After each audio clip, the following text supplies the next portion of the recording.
Nathan, thanks for joining me today. Happy to be here. Thank you. Now, Nathan, before we hit record, you and I had a really interesting conversation. You said that when it comes to travel security, one of the big mistakes that you see a lot of practitioners making is getting too attached to policies, procedures, and templates, and that this approach can really backfire once you see it implemented in the field. Can you tell me a little bit more about that? Sure, happy to. And that's not to detract from the value of having policies, procedures, or best practices, right? It's just remaining agile with the idea that sometimes what a practice might have worked for one region, say like Afghanistan, will not work in another area that's completely different. The culture is different, your resources are different. Maybe the risk profile for your client is different. So having that understanding that having a checklist is obviously useful and it should be done. Remaining aware that sometimes you need to adjust off of that. You might need to add an addendum to that, depending on risk profile, region, what have you, the context, right, for the travel itself. Right. So, what might be some of the unintended consequences of trying to be too rigid with your templates and procedures? Mhm. Yeah, I think the primary consequence would be if something happens that catches you out of the blue, right? Something that's unexpected in the moment, but probably when you've had time after the dust is settled and you've done the lessons learned, or even maybe 20 minutes later, you realize that probably okay, maybe we should have addressed this. Maybe the culture was different, the risk profile was completely different for the client. Maybe something was happening, seasonal weather, what have you, that probably we should have addressed before we launched this operation, activity, travel, or what have you. And I guess kind of curious too, like what are the kind of main reasons that you think a lot of people are stuck in this behavior of kind of coming at everything with the templates or sticking rigidly? Uh, I like the first thing that would pop into my head would just be like regulatory requirements or Sure. inexperience and things like that. But I'd be kind of curious what you've seen. Yeah, I think it's very complex, right? Right, the reasons why this might be a concern, and not saying that this is the primary concern. We've got plenty of things to talk about when it comes to security risk management for sure, areas of improvement and standards and everything else. But I think the primary reason why this might be something that crops up every once in a while is because a lot of security departments are honestly overtasked. So they don't have that additional time to really do a deep dive into every single occurrence or operation that they're responsible for. So it takes a very agile mindset to be aware of what's happening in the world and understand that when you've got something that crops up in one specific location, one region, you're aware that, okay, the context has changed. If there's one word that I use too much every day, it's the word context, because it's super critical to understanding what you should do, how you should protect an asset, whether it's a person, reputation, people, whatever.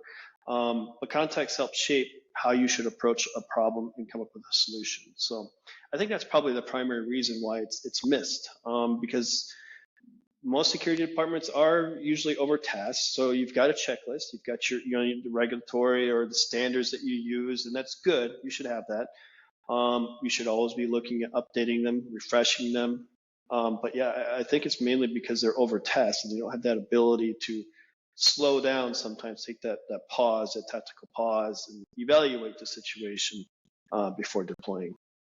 Right. Well, I think every organization, especially nowadays, is trying to run.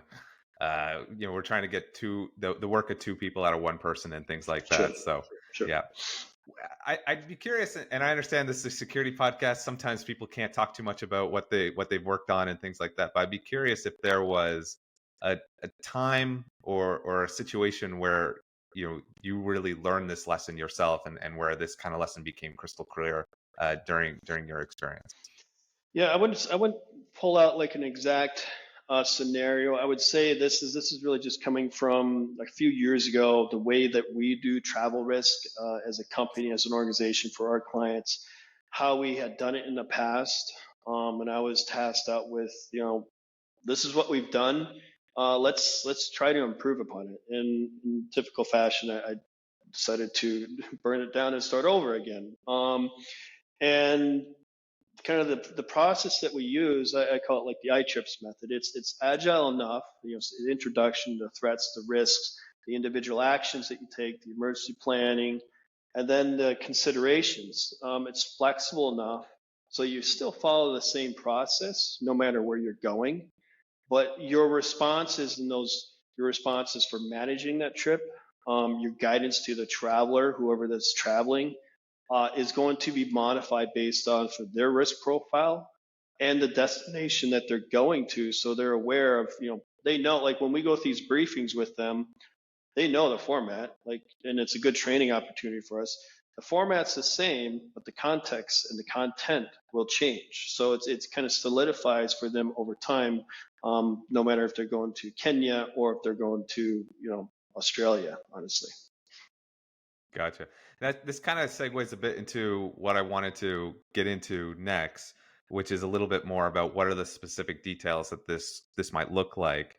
Um, I'd be kind of curious to hear, what are those specific, like you're saying, it depends on context. What are the specific things that tend to come up a lot that tend to vary a lot from trip to trip, Mhm. that you have to really think about? Yeah, I would start with the traveler first. Honestly, risk profile. Who are you talking to? What are they trying to do?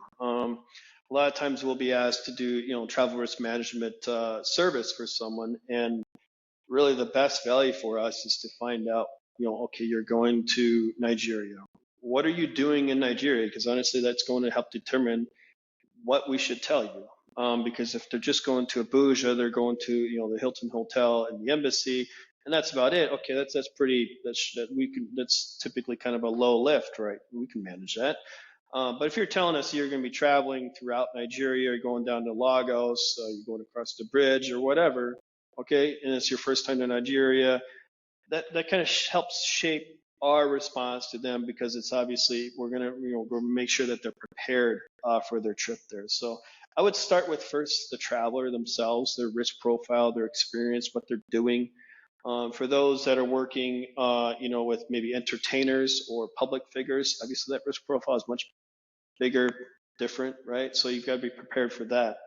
Um, and then once you get into the other side, once you arrive to that destination, what's happening in that area, that region, right?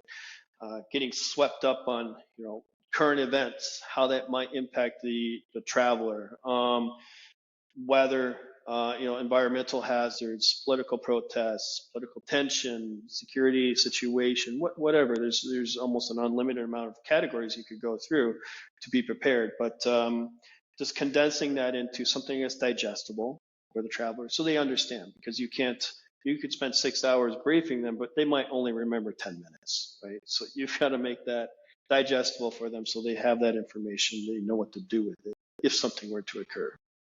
Right. So like one of the things I've seen in a lot of travel briefings is, sometimes a lot of the information is just so broad. Start off with like the country assessment from like the State Department or something, and Sure. it's, you have, if you're talking about a country like Mexico, for instance, so, just the first one that popped in my head, and like, what you got to be worried about near the border towns versus maybe a tourist town like Cancun, somewhere completely different, or uh, it completely varies. So like from what I'm getting in your answer is like going into a lot more detail with all those specific elements of the trip. Yeah, it's always good to start at a high level, right? The country as a whole, and you can go to the Department of State's a great resource for getting up to date information. OSAC's a great community, but their risk levels for a country is for the entire country. They're not going to break it down by cities, by region, what have you. So you've got to really get granular, understanding what the operation is, what the travel profile looks like, what they're trying to accomplish to really get something of benefit out of that process. Nathan, one of the keywords that I tuned into in your previous answer there was digestible. And when you're presenting this content to the principal or to the client, and I'd be curious to hear more about how you present this information and what tips you have to actually get clients to understand what you're trying to convey to them, and then maybe and adhere to that, because that's always the tricky part in this business. It's Mm. one thing to have the best assessment, but then to actually get the principal to apply what you're saying or understand what you're saying. So I'd be curious to hear what tips you have for that. Yeah, and that really depends on kind of the profile, not just the profile of the traveler itself, but who you're dealing with. If you're dealing with the executive protection type of a format, you might be able to brief the principal, but probably not. You're going to be briefing the executive assistant or the support team or someone else, and you might get 5 minutes with the principal. So you've got to use that time very quickly, wisely, right, to let them know what's happening and what the context is when they arrive, what that looks like. So our approach is typically, if it's someone that's newer to international travel, let's say they just graduated a graduate program and they're launching with an NGO to, you know, uh, somewhere, MENA region, Africa, South America, that might be a moderate risk or above location that we would deem. Um, we're fairly comprehensive in how we do that travel briefing because probably they've never received a real travel briefing before, right? So we will, it will be a little bit longer. It's probably be about an hour long. Um, and we'll go through kind of best practices for travel. We'll go through like the context, the security context for the country. We'll talk about culture, right? And they'll probably know these things, but we'll hone in on what's important to them. And then we'll go into response actions, like if something were to happen, if something adverse were to happen, what are your responses for communication, for safety incident, for security, for medical, right? And then we go through that process. Then we give them a short one-pager sheet so they've got kind of a digestible takeaway that they can take a look at later. That's really honed in and slimmed down. And that approach is fairly comprehensive. But we wouldn't use that for someone who's well seasoned and returning to the same country maybe multiple times or done a lot of international travel, and it's fairly salty and has a lot of dust in their boots for a lot of these locations. So because you don't have, you're not going to gain their attention, you're not going to hold it for sure. So we've got to hone in on for that type of a risk profile, or sorry, for that type of traveler profile.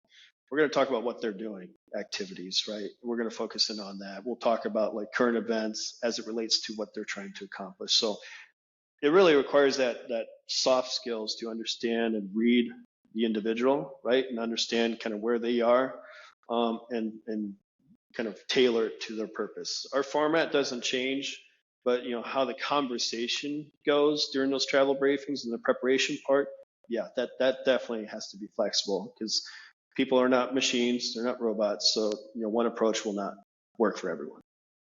Gotcha. I'd be kind of curious if there was ever a time when you were learning these kind of soft skills and presenting this information to clients where maybe at the start of your career where you kind of missed the mark a bit or had to learn these lessons the hard way, where like you're presenting information in a too complex matter or something like that, or if going into too many details versus someone who wanted just the bigger picture, or Yeah. I'd be curious if you've ever had an experience like that. Sure. Yeah, I think anyone who's done like a travel briefing or those travel risk management has had that happen, right? Um, and I think the key takeaway from that, for me anyway, was to ask questions, to not assume, because maybe you get a profile like this individual, you've got an age, you got where they're going, you might even have their CV, but you don't really know the person because you never had a conversation with them. So just asking a few key questions really kind of helps provide that level of understanding of about the individual and probably what they're looking for, and it opens up that dialogue. So it's not just they show up for something and they're maybe they're pretending to be in receive mode, but they've already checked out. That's not a very productive session, obviously. Interesting perspective there. So what I'd be curious to hear, like, what are the kind of key questions that you open up these sessions with just to open up that dialogue during that process? Yeah, primarily the one of the main questions I ask is, if you're going to this location, tell me about what you're planning on doing when you get there. Like, what do you have planned? Like, what's the airport pickup look like? We'll start with that. And probably I know it. We should know it, right? But if we don't, sometimes these things are being planned at the last minute. It's helpful to have that understanding, right? So when we get that information, we start that dialogue that way. They start providing information about where they're going, what they're planning on doing. And then that really kind of feeds into, honestly, a lot of the conversation goes into their professional background, like how the career, how they got involved with this. And sometimes it's quite fascinating. It's very interesting, honestly. We work with a lot of different organizations. It's always interesting to find how, like, it's a small world when people start traveling. So maybe they know someone that you had briefed 2 months ago, or they know someone from another organization. Um, so like those conversations kind of open into a little bit more of a relationship building practice as well, which is useful.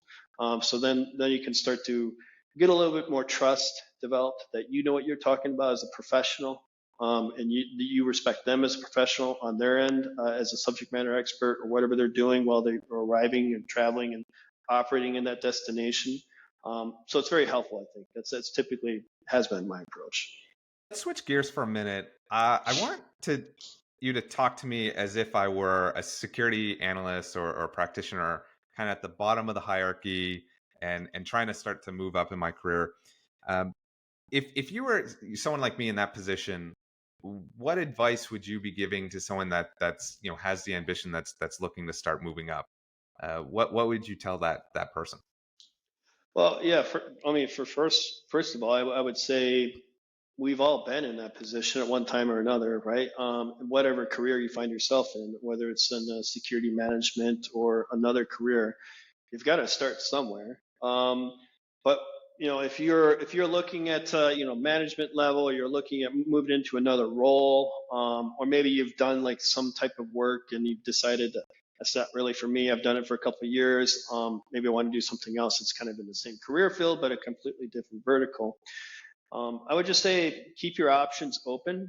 Always be aware and talking and networking with folks that work in different industries and different verticals, different departments. If it's a large company or with other companies, it's always good to have that perspective that they can tell you. So in conversations, you can understand and you can like kind of envision yourself in their role, right? So you don't, because a lot of folks sometimes they get comfortable in a position. They're like, well, I'll just stay here because it's what I know. Okay.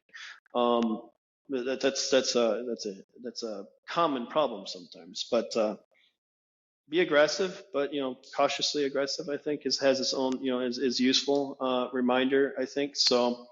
Yeah, don't be afraid to ask questions too.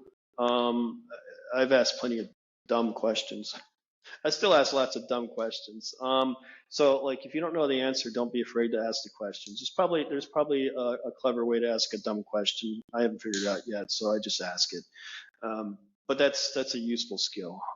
And those that typically will like not respect you for that are typically not those that you probably wouldn't want to be going to for career advice anyway.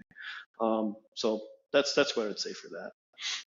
I'd be curious to dive in a little bit more about what you meant by cautiously aggressive, which I thought was an interesting keyword in there.